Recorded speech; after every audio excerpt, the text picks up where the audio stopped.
In this episode of the Unmistakable Creative, I speak with Kevin Honeycutt, who's challenging the status quo in education and challenging teachers to deliver a more individualized experience for students based on their strengths and talents.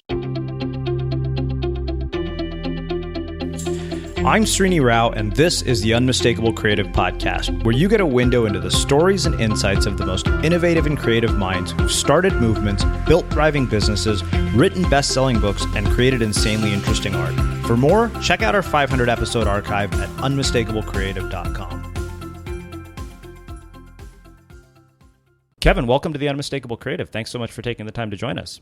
It's exciting to be here. Thanks for having me. Yeah, my pleasure. So, I came across you by way of one of our listeners on Twitter who, mentioned your work that you're doing in education, and I was immediately intrigued. So, can you tell us a bit about yourself, your background, your story, and your journey, and how that has led you to doing the work that you're doing in the world today? Wow, thanks. Okay, so I'll do the elevator speech. I grew up in poverty, the son of an alcoholic outlaw. I attended school in 20 states growing up. I was always that kid that was in a school for a week and then gone when Dad broke the law. And so I learned a lot. At a young age, I saw school for what it was, a system, a very carefully calibrated system to control the behavior of kids from 8 in the morning till 3:30. And I saw that there were certain kinds of kids in societal roles in every school, no matter where you went, whether it was Tennessee or Pennsylvania or Texas or wherever. There were only a certain amount of slots kids could inhabit. And then after that, you're outcast or losers or druggies or you're called something, but you don't fit one of the good slots. And it happened everywhere. So when I grew up, and in spite of all those setbacks, I went to college and became a teacher, an art teacher, because I knew in art I could let kids be who they were, and I could let them be amazing, and I could bend the rules, and no one would bother me. Because no one bothers the art teacher, because no one understands the art teacher. So that's where I hung out for 13 years. Gave a big piece of my life. A lot of the outcast kids and the kids who wear black and flip you off in the parking lot came to my class, and I think they're the inventors and the entrepreneurs of the future. I think because they reside in this weird place that's not normal, they have not normal ideas, which to me is invention or creation or could be. After that, I left the classroom, I left education and became a guy who teaches teachers. And I work for a nonprofit educational service center, and I do staff development and I speak. But I've leveraged social media. I had a podcast called Driving Questions in Education that I leveraged to #1 in video education in the U.S. By interviewing people the way you're interviewing me. And that got my shingle out a little farther, and I started presenting in other states and other countries. And now I'd say I travel all over the world. And my message is, we've got to change school. And here are the tools. We have all of these new tools. We have new spices, and we're still making meatloaf. Come on, we can customize education. And so that's what, on a daily basis, I'm somewhere in the world changing hearts and minds and trying to move this thing in better directions. I want to go back to the very beginning of this. You mentioned growing up as the son of an outlaw and alcoholic, and to me that's really fascinating for numerous reasons. So I have a lot of questions about that. The very first one being sort of how that experience of a challenging childhood and difficult parents sort of has influenced and shaped your worldview and has influenced kind of the way you live in the world today. Yeah, my whole family is of this opinion that if something attacks you or hurts you, you don't attack it back, but you make a change. You try. I say the best way out of darkness is to create your own light. So we build things. And so I look at all of that some people would call pain and setback and a great excuse for doing nothing with your life. And I think the opposite, that was given to me as rocket fuel, and it propels me to make things better for the next kid or the kid after that. And make sure teachers understand just because a kid has long hair and a bad attitude doesn't mean they're a bad person, that's a veneer, a survival veneer that they're using to get through the day. Don't attack them more. Don't indict them for their condition. When I say this in first person, they listen to me. And if I change one teacher in that room and he treats a kid different, that's a good day. So these are sacred days to me that I stand on stage and I get to say these things. But I have to win those teachers over first. I have to be funny. I have to be infotaining. You're going to laugh. You're going to cry. I'm going to take you all over the place. I'm not going to try to be an expert that outknows you. I'm going to win you over by being you. And then I'm going to take you toward a vision of where we might might go. I don't know if I said anything that answered your question. No, at all. you said plenty that answered my question, which raises more questions, which is something you'll get used to as we talk over the next hour. Yay! Interestingly enough, so I really, this is a question I've asked, sort of multiple versions of, but, you turned out the way you did, and yet somebody else could have the same exact circumstances and could end up in jail or in prison. And I'm wondering if you think there's something that actually separates those two people. Sean Acor calls it post-traumatic growth versus post-traumatic stress. And do you think that something differentiates people who experience one or the other? Yes, and it's such a good question because I'm writing a book right now and I'm on that chapter. What I believe saved me. I think of life as a game of Plinko. This is crazy, but help me out here. Okay, and one direction in the Plinko board takes you toward a really tough life, and the other direction takes you toward having choices and having success and having happiness and raising kids who have shoes, all right? And so every peg that you hit, right? I think most people think they fall through there and they hit these pegs, and look what life did to me. And you get to drive. And so as a kid even, whenever I'd hit a hard situation, I'd know I can choose this or I can choose this. And I think most people just bounce. They don't drive, and they blame life for their condition. And I think I had this compass. It was in there. Now, it was modified and it was refined by mentors. And I'm not talking about my dad, my mom, and teachers and crazies and artists and fools and creators. They got a hold of me and pointed me. It got my compass off due north. So I would fall, in the right direction. So my grades went up and I got the scholarship and I went to college and I wanted to quit. Whenever the trailer park would make me want to do something that would burn it all down, because that's the natural tendency whenever we get scared and we're insecure, is to burn it down rather than face it. Mm-hmm. I just leaned a little bit toward that other side and fell the right way. And I'm trying to create a metaphor for kids now because I know where they're at. I know how they feel. I've been there. I'm trying to sort that out. But I would give a lot of credit to teachers and mentors and janitors and lunch ladies and bus drivers. And I tell teachers, it wasn't always the teachers who had the official role. Sometimes they didn't do it. They were on the job. They were too professional to be real with me. It was the humans that I ran into who they usually were messed up people, and I could tell they were doing the best they could. I spotted something I recognized in those people. So I think bent people have a power to be mentors to a lot of kids who are in tough situations. Mm-hmm. It's interesting you mentioned having a choice, and that brings up yet another question for me.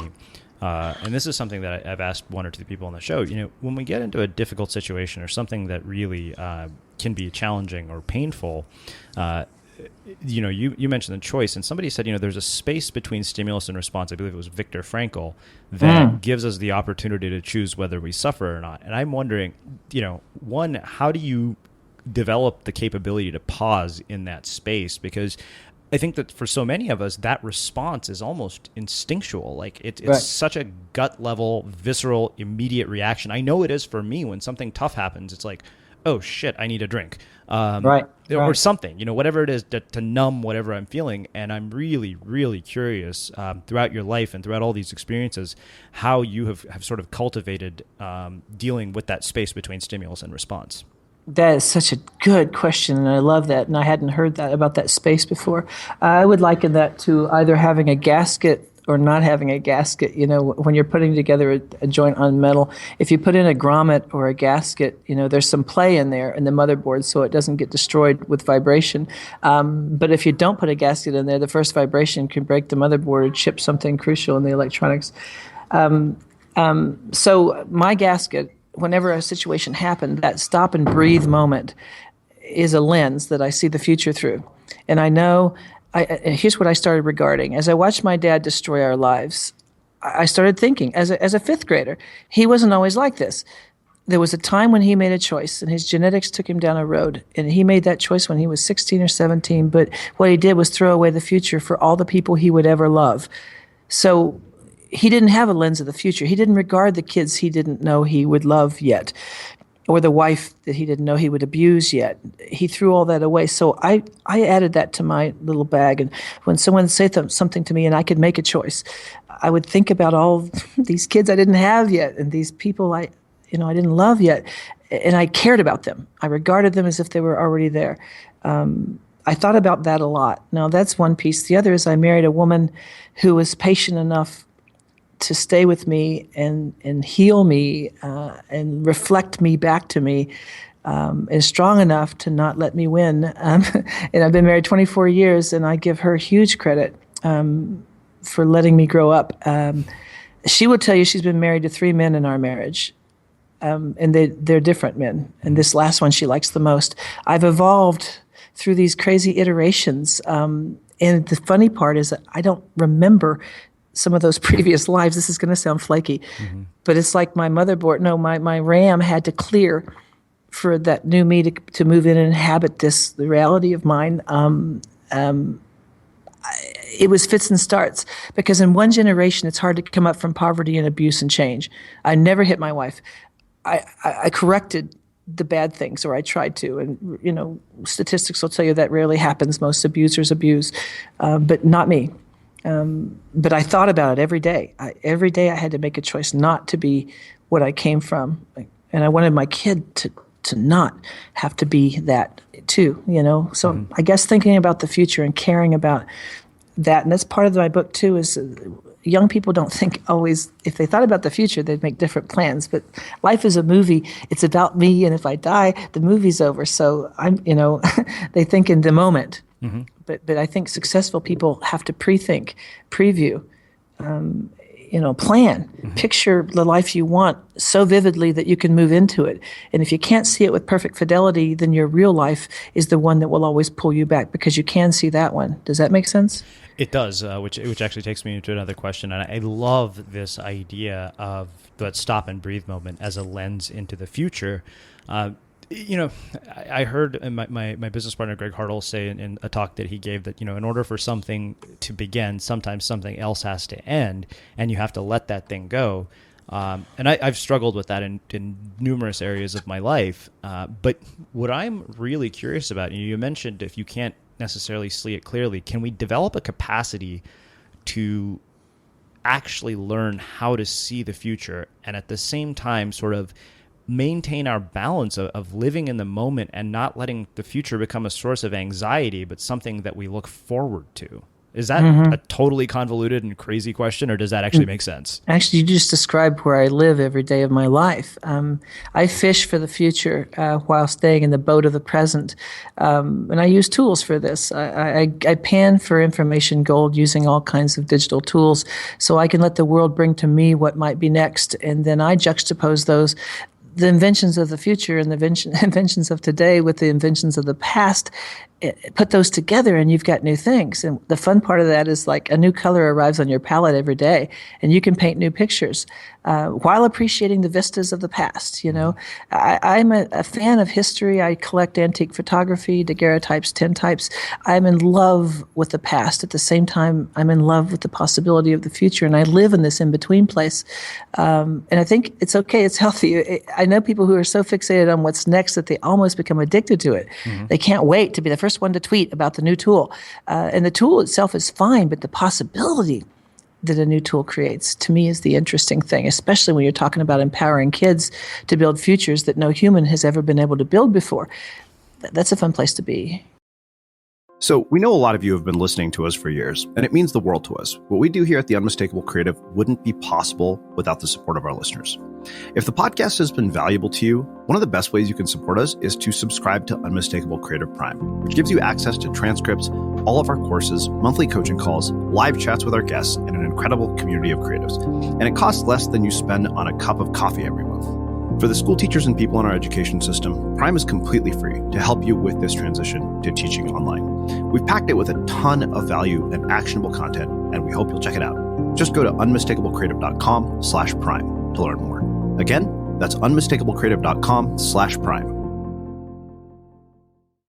Okay, so I love what you just said in that last bit, which I think really, that makes a perfect setup to ask you quite a bit of a lot of things. But, I want to go back to one other thing that you said at the very beginning, and then we'll get into this whole idea of, what you're really doing in education. You said a vision of what we can create together. And I hear that and I can't help but think, God, if every person had a sense of clarity around that, their work would become so much easier. And waking up every day and showing up every day wouldn't be an option, but it would be just, that would be the norm. It wouldn't occur to you not to show up. So I'm really curious, in your own work and what you've done with people, I mean, getting to that sense of mission, purpose, and connecting with that thing that drives us the way this drives you. And how do you find that? I mean, you work with kids, so you probably see it all day long. I don't get to work with kids as often as I would like to. I do pro bono work to prove the things that I say. Most of my work is with educators or educational leaders, but I work in an environment here at ESDAC, this nonprofit, that's very interesting because we all do different things, but we can come together as a team. And there are moments of weakness when we become specialists who share a common parking lot but don't share a common vision. That can happen. I think an environment where people are on a mission has to be cultivated, and it has to be protected, and it has to be fed, or we revert back to upper Paleolithic hunter-gatherers with nothing but self-interest. So it's, you need a leader, or you need a culture that loves, thrives, protects relentlessly, cultivates this ability for all of us to bring our piece to each one of these missions, and to not be jealous, but to lift up other people and revel in their accomplishment, and let it challenge you to not to compete, but to rise in a similar fashion. I've been in places like that. They're all too rare, and they're all too fleeting, because all it takes is one leadership change and for that to be devalued, and it evaporates. I would love it if schools were that. Wouldn't it be nice if kids could be taught and to learn in environments like that weren't so competitive? And right now our structures are totally wrong. I mean, with testing, with measuring people, with a bubble test, it is almost a behaviorist nightmare. And it's left over, from the industrialist age, where we were making every person ready to hear a bell and go to lunch and hear a bell and come to work and be satisfied with not thinking. But that is over. The world does not need those people anymore. It's screaming for people who are self-directed, who know how to learn and love it. They love learning, and they're constantly self-updating software. And I don't think we're setting up kids for that, but that's what I'm preaching. I want to teach you how to learn and to love it, to learn, to love, to learn, L2, L2, L. And then you don't need me. I have just weaned you from the teat of dependence. You're welcome. And I find that kids who've been indoctrinated, they fight this at first. I've had a kid, one time he yelled at me, he said, "Just tell me what to think." It broke my freaking heart, because that kid didn't think that way in kindergarten. We did this to him. Yeah. We divorced him from his own passion for knowing and learning. And that's educational malpractice, and that has to stop. And so it's hard. I started a charter school with a colleague of mine, and we ran it for half a decade, and it was all project-based learning and technology and differentiated instruction. We had 50% gifted and 50% at risk, and they all acted like gifted because we gave them choices and we empowered them and found out who they were, bent every rule there was, and got in trouble often. But that's the kind of environment, almost a MASH unit, where you invent surgery in real time because you never know what the patient's going to need. Mm-hmm. So, I love this idea of having been indoctrinated into a system. And I don't think this just applies to kids or in our schools. I think this applies to adults in the working world, which is a big reason why I wanted to have this conversation. I mean, so we've been indoctrinated. I can tell you, Kevin, growing up in an Indian family, I was indoctrinated into that system from the moment I could get a letter grade. But... Yeah. And it drove an insane amount of my choices in life to the point of actually being detrimental, and it all came back to bite me in the ass at a very late age in life. But what I'm really curious about is, as adults, I mean, how do we strip away this indoctrination? How do we get out of it as adults? And then we'll talk specifically about education. Right. There's a condition I call dancing in a straitjacket. The first thing you have to recognize is that you're in a straitjacket. And then you start by dancing in it because you haven't broken the rules, lost your job, changed your options, but at least you're moving around inside there. And then you start thinking about getting a sleeve loose, and what you might do. And that's got to be a plan. If you throw away your reality of today, even if it's terrible, it's paying your rent, It's paying for college for your kids, right? Most people can't leap from one cliff without knowing there's another cliff on the other side, and I don't want them to fall, but you can make a plan. You can make a plan for how to get across. You can build a hang glider, whatever. So a lot of times this is almost like a startup business. Think of your freedom future as a startup business. You invest in it, you start thinking about what you want to do, and you put a little time into it. You start getting in social media and making sure people, like the brand, and you find there's an audience. You hit some hashtags and realize there's a huge bunch of people out there, and now there's potential. So it's not just a guess. I mean, I don't want anyone to get slammed and go back to their terrible, life and never do it again. So I think you got a plan, and I'm teaching kids this. What's your 5-year plan? And what point will you release yourself from the shackles? If you're not happy with that, don't waste your life there. But do make a plan, because once you have kids and you have a mortgage, it'd be nice if we could be free spirits and say, I'm just going to go for it, honey. Wouldn't that be cool? But it's a little harder when you're carrying a load of responsibility, but it's not impossible. But look around for the people who have done it, the ones who've liberated themselves. And if you really study them, it wasn't a lottery ticket. It was time. It was years. It was a plan. It was methodical, just as methodical as the indoctrination system. Getting free has to be planned as well. The escape plan. And I work with people. I do this 2-day seminar called Launch Me. That's all about helping people. Very few people, I find, have sat down for 2 solid days and just lavished time on their escape plan. And Launch Me is about getting off the launch pad, making orbit and sustaining orbit, and building your own customized plan that you'll hold yourself accountable for. That's probably a third of the work I do now is just geared toward helping other people do what I've done. So I don't know about you, but vacuuming is not one of those things that I ever look forward to doing. But as you know, your environment has a huge impact on your creativity. So I still like it to be clean wherever I'm living and working. But now it doesn't have to be something that you deal with. If you're like me and you grew up in the 80s, you probably fantasized about the day when cleaning your house would be like it was for the Jetsons, meaning you don't have to lift a finger. Well, the good news is that we're already kind of living in that future. And the easiest way to make sure your floors are clean every day is with the iRobot Roomba Robot Vacuum. It cleans up after itself. The Clean Base automatic dirt disposal takes convenience to a new level, automatically empties its own bin into an allergen lock bag that holds 60 days of debris and traps 99% of pollen, mold, and dust mites, so you can forget about vacuuming for months at a time. Let the Roomba clean for you instead. It learns your home, finds dirt, and empties itself on its own. It's got powerful cleaning performance made effortless. Remember, if it's not from iRobot, it's not a Roomba. To learn more, go to irobot.com/unmistakable. All right. So, I actually want to dig deeper into this before we go into the education piece and changing education. My friend AJ Leon, he actually calls this what the hell does he call it? It's something similar to an escape plan. I can't even remember the name of it, but it's not an exit strategy, but something along those lines. And he says, write down in 500 words or less what you want your life to look like in 2 years from now. And he said it's kind of amazing because you use that as a guidepost. Can you give us a sort of condensed version of this process that people could apply, people who are listening? Absolutely. So one of the metaphors, and people hold on to metaphors, we remember in metaphor and story more than bullet points on a slideshow. So one of the metaphors is the Swiss Army knife. And I ask people, how many blades does your knife have? Right now you're going to work every day and using one blade. You probably don't even like that blade, but you have other blades, right? In the form of things you've always wanted to do, things you can nearly do, things you've just dreamed of doing. But whatever those things are, pull those blades out and put a name on them, whether it's screenwriting, whether it's songwriting, whether it's whatever you decide.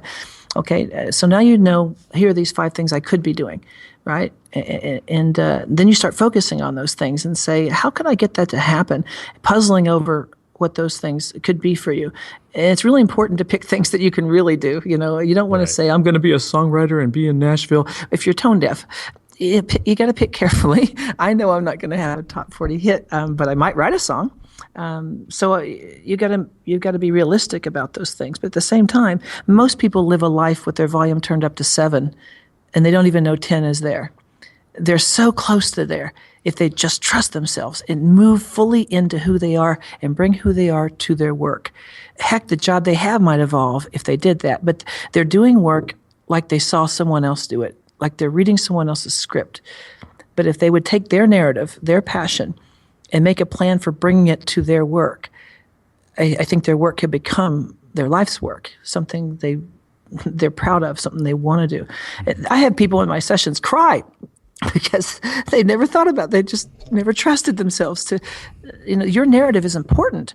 Where did you come from? What were the friction points? Own that. Build it into everything you say and everything you do, because you have perfect authority with your narrative.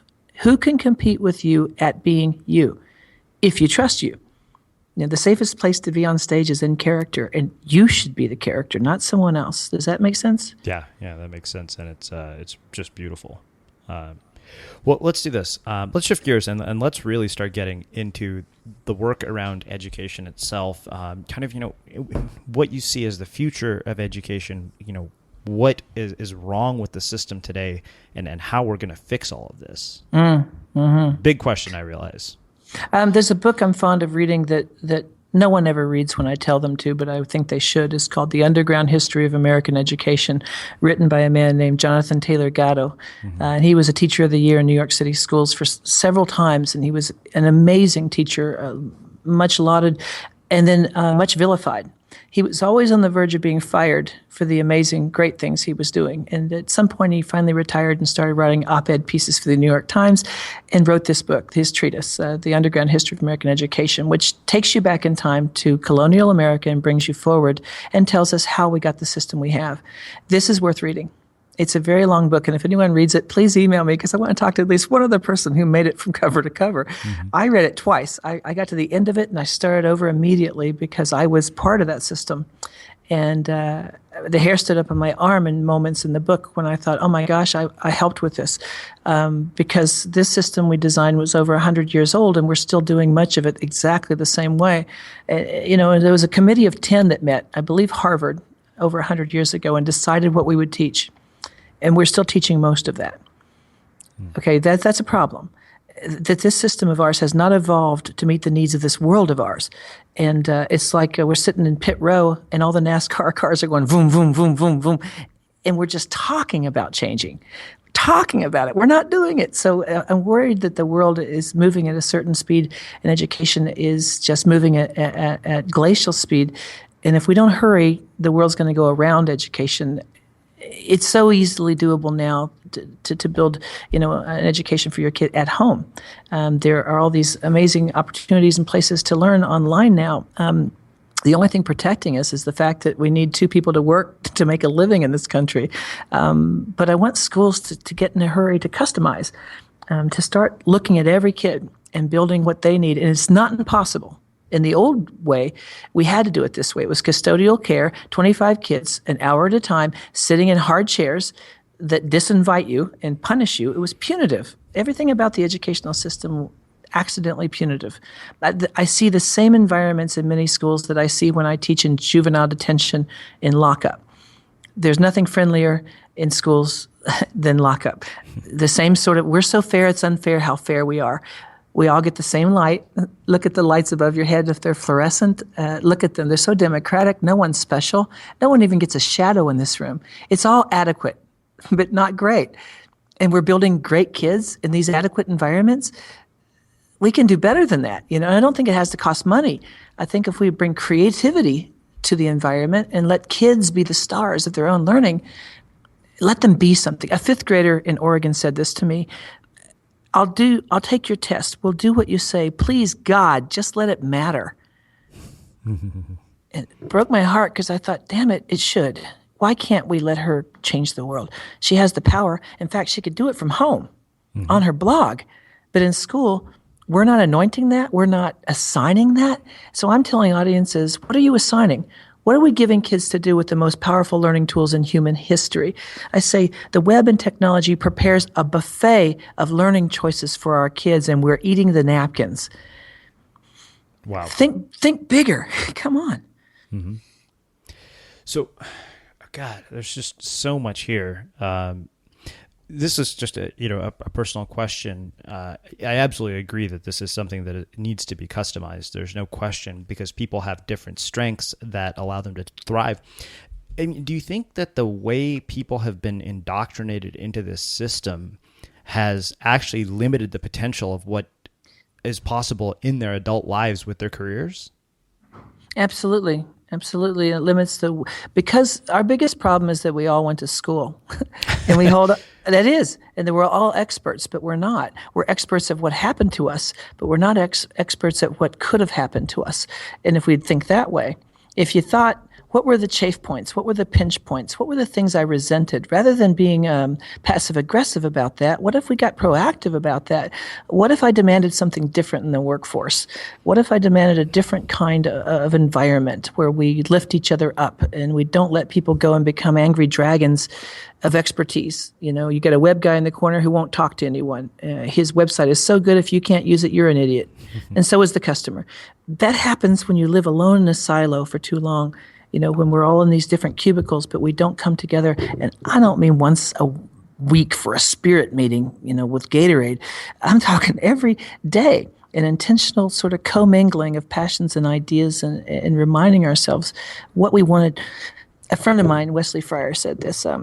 He talks about heartbeats. You know, how do we spend our heartbeats? Because you only get so many from birth to death.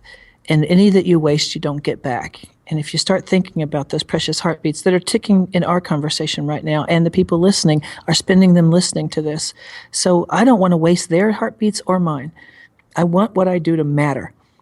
And I want the people I like and I choose to like to think this way. And what I love about social media, you know, right now I have about 31,000 followers on Twitter, and that's not a popularity thing. I'm building an army of co-believers who want to change the world, a movement, if you will, across all social media. You know, I probably have 70,000 connections, and I'm not done yet. I want to build a movement, and I haven't moved them yet. I feed them, and they feed me. It's like a vineyard. We haven't made the first wine, but we have all found each other, decided that we like each other's work, and at some point, I feel this thing happening where we're going to do something more than one thing that matter by virtue of our numbers and our passion and our self-identified belief that we're not just detached retinas out there, helpless, hopeless, and sitting alone, complaining and becoming Unabombers. We're doing things, you know? Hey, it's Srini. I hope you're liking this episode of The Unmistakable Creative. Did you know that every Sunday, our community manager, Melina, sends out 10 key takeaways from episodes like this one? All you have to do to receive it is sign up for our newsletter. Just visit unmistakablecreative.com/newsletter, and you'll get them delivered right to your inbox. Again, that's unmistakablecreative.com/newsletter. Let me ask you this. I asked somebody a version of this question earlier today, and somebody asked me a version of a similar question about sort of navigating failure and all the ups and downs of choosing to do something like this. Did you inherently start out with the belief that something big was going to come from all of this? And do you think that's absolutely essential to creating a movement or a mission of such stature and such significance? That's a wonderful, man, you asked these are good questions. You know, I asked where my passion came from, and it probably came from pain and my reaction to pain. And I met a lot of my co-conspirators at the time. A lot of them reacted to pain by making excuses and building. I didn't. I became determined to escape pain, to get rid of pain, to attack it in a way that nullified it, not to become its equal, to become its vanquisher. And so I started designing in my head, and I knew I was going to do big things because I was not going to waste all of that pain and let it be for no reason. It had to become a movement or something that solved the problem in the future, or it was for nothing. And I'll be damned if I let that be what was true. I cultivated multiple options and talents because I knew I can't fish with one hook in the water because I might not get a bite. I need treble hooks, and I need 10 of them at the same time. So I'm going to fish in multiple places. And I became a visual artist, and I became a musician, and I became a speaker, and because I didn't know which one would take off. So I kept them all. And now with social media, I can keep, how many hooks do I have in the water at the same time? And if opportunity bites, I can reel it in. And I've got friends watching my lines for me too, because I can't be everywhere. You know, success is creating the illusion that one person can do more than one person can really do. And to me, that's community and sharing that success with community. You know, you don't want to shoplift from people. You got to create something that incentivizes them too. And some people are just happy to be part of the movement, you know? Absolutely. Man, wow. You give amazing answers to my questions. You ask great questions. No one asks these questions. Wow. It makes me think so much. I love that piece about success of being the illusion. And I think about something that has been on my mind the last few days as you know, I'm working with our chief business instigator, Gene Powell, who constantly reminds me off self on purpose and how that is our way out of so much pain. To me, that's such a profound thing. And, the reason I asked that question about, believing that something big would come from all of this is because, the work we do here, I believe we're creating media that changes behaviors and telling stories like yours that I feel fundamentally will alter humanity and make the world a better place. And I have, somebody asked me, they said, did you start out with this? And I said, I think the moment I plugged a microphone into a laptop, something inside of me said something big is going to come from all of this. And that, I think, has what's allowed me to show up day after day, month after month, year after year. And I think you have to have that. I honestly, I don't know anybody who's done anything of great significance who doesn't believe that on some level. I mean, almost to the point of being completely delusional. Right.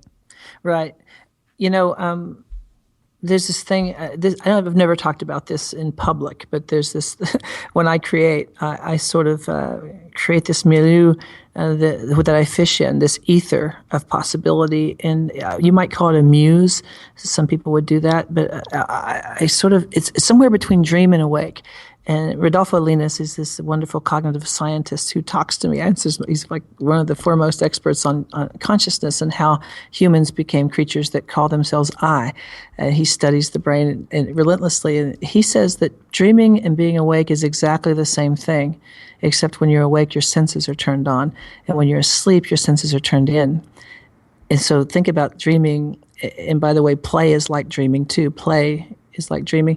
You let ideas juxtapose that don't go together. You let them audition, right? So your ideas are auditioning for a part in the brain's production of understanding. And you come up with these interesting juxtapositions that never existed because you're not tied to realism or reality or all of those things. And that's where invention comes from. So if you can put yourself, and I hate to say it, but almost like an inventive trance, where you just heard about this new tool, and you think, how does that change everything? That combined with everything I know, there's got to be some new thing that's possible because of that. This is how Edison thought and Einstein thought.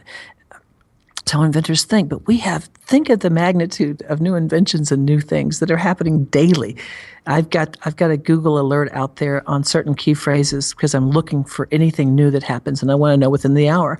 So key phrases like this will change everything, this will change the world, brand new invention, amazing new invention, because I think, what would the inventor be likely to say in his blog about his thing the night he invents it? I want to know that within the hour.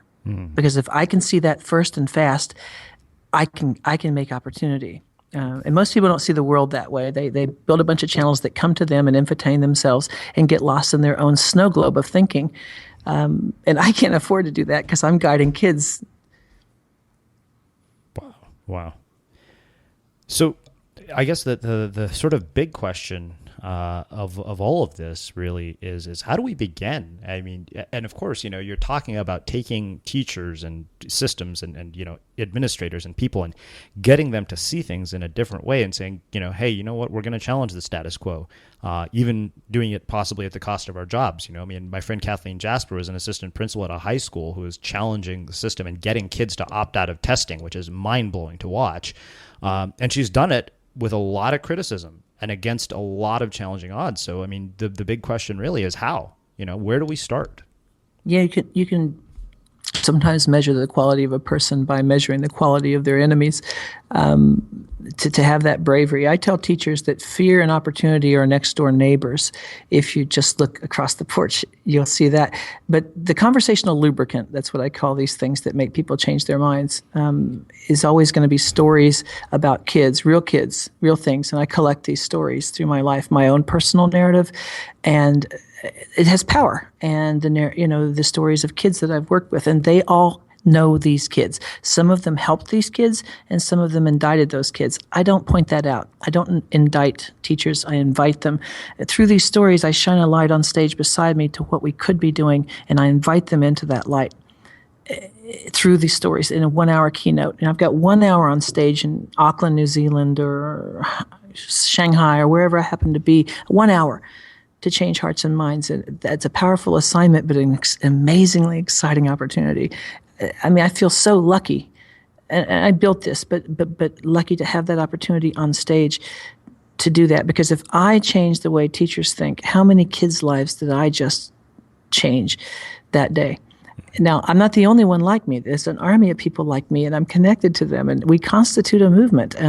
Teachers want to get out of their shackles, but how do you get out of prison when they'll shoot you? We built a system called No Child Left Behind that was based on the wise father model. We know more than you. If you don't do this the way we say, we're going to bring you into the public square and put you in the stockade and embarrass you. We're going to put you in the newspaper. Think about the adversarial qualities of that system. Whoever devised it was probably had good intentions, but boy, did it hurt a lot of kids and a lot of teachers. So these teachers have been stuck in those shackles for years now. So when you release people from a prison, sometimes they walk out a little shy, a little clumsily, a little in disbelief that they're not going to walk from this prison to another prison. So you're not just working with brand new people here. You're working with people who've been through a lot. So the number one thing I do is I honor teachers, and I honor that they've chosen to give their life to a profession that was never going to pay them well and never going to respect them well, and they do it anyway. So the first thing I want them to know is I see them. My wife is a teacher. I was a teacher. My son's becoming a teacher. He's joining the family business, poverty. So number one, I see you, and I care about you. And here are some things we can do to really help those kids and change those lives. And some teachers, I believe you can flip a teacher 2 years from retirement who's been doing it the same way every day in 1 hour. I've seen it. I believe you can flip a kid. You flip a house by what? Buying it, then shoring up the foundation and improving it, right? You flip a kid the same way. You shore up the foundation, make them believe in themselves, help them find some things that they can do to improve, and watch the value go up. I'm a believer that 1 hour is never wasted. Man. Wow. You kind of left me at a loss for words, and that doesn't happen too often. Truly, truly profound stuff. Well, one final question. What can our listeners do to help? I think rather than, there's an adversarial climate in education these days between politics and education, and people vilify. And people who attack seldom make. And whenever my son gets attacked online because he's got a nonprofit where he's trying to build schools in Nepal, he gets attacked by people who judge him and say things. And he asked me when he was younger, he said, "Dad, what do I say to this man who just totally eviscerated him on YouTube?" I said, well, first let's look and see what he's built. And then we looked, and it was nothing. And I said, anyone who's not doing anything, don't give them status as your equal. Don't let them have a clean shot from the grassy knoll to your heart. Hang out with people who are building, and let them sustain you. You're going to suffer attacks from people who that's what they do. So rather than jump into this this awful adversarial argument, let's start focusing on what's right, what right looks like, and let's start painting a picture for people to see and trying to move the conversation toward that rather than getting stuck in an argument that goes nowhere. What are the examples of great education? Where are the happy students? Where are the ones who... See, I think that many kids in school are dying of being different daily. And until we start nurturing those minds, first of all, if you care about the country, that's where our inventors are going. That's where they're dying. I'm not sure, a Steve Jobs or a Bill Gates could get through public school intact these days with all the testing. So where are the bastions where they're changing that? Your friend, by the way, I want to meet her. I want to have a car ride with her because anyone with that kind of moxie, doing the right thing against all odds, that's someone that's already my friend. I just haven't met him yet. So join the conversation, find out where people are talking, look for those great models, support them in social media. Sometimes my friend Dr. Steve Wyckoff, he says this, most good school innovation dies of domestic violence. Because here it is, this crazy thing that's happening out of context, and the whole system will attack it. like white blood cells. And so if you can come in and buttress those people who are taking the brave chance, some pig it, I call it. If you read Charlotte's Web, some pig, and they didn't make bacon out of Wilbur. So help them some pig these first starts, these what we call educational innovation startups. Go in there and write an op-ed piece for the paper that says good things. And a lot of times the people who would do that don't. The only op-ed we see is the criticism. And we've got to have proactive people saying, no, she took a brave chance. Thank you for helping our kids be self-directed learners, because that's what society needs, is kids who know how to learn, not helpless kids raising their hand, asking for permission to pee. Well, Kevin, this has been absolutely brilliant, and I am so glad I came across your work. I think you're going to see this is going to have a profound impact on our audience. So I'm going to close with my final question that I close all our interviews here at Unmistakable Creative with. Based on the experiences you've had, the kids you've seen, and sort of the life you've lived, what do you think it is that makes somebody or something unmistakable? I think authenticity. I think moving in to who you are with fidelity and trusting who you are. These people glow. These Yodas, these shaman, you spot them. They draw you across the room, and they can be sociopaths or they can be wonderful change agents, but they know who they are and they know why they are.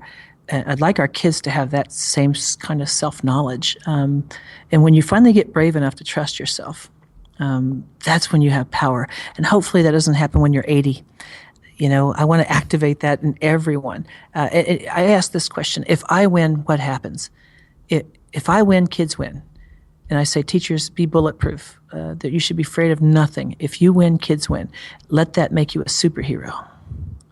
Wow. Well, I think that makes a beautiful way to sum up our conversation.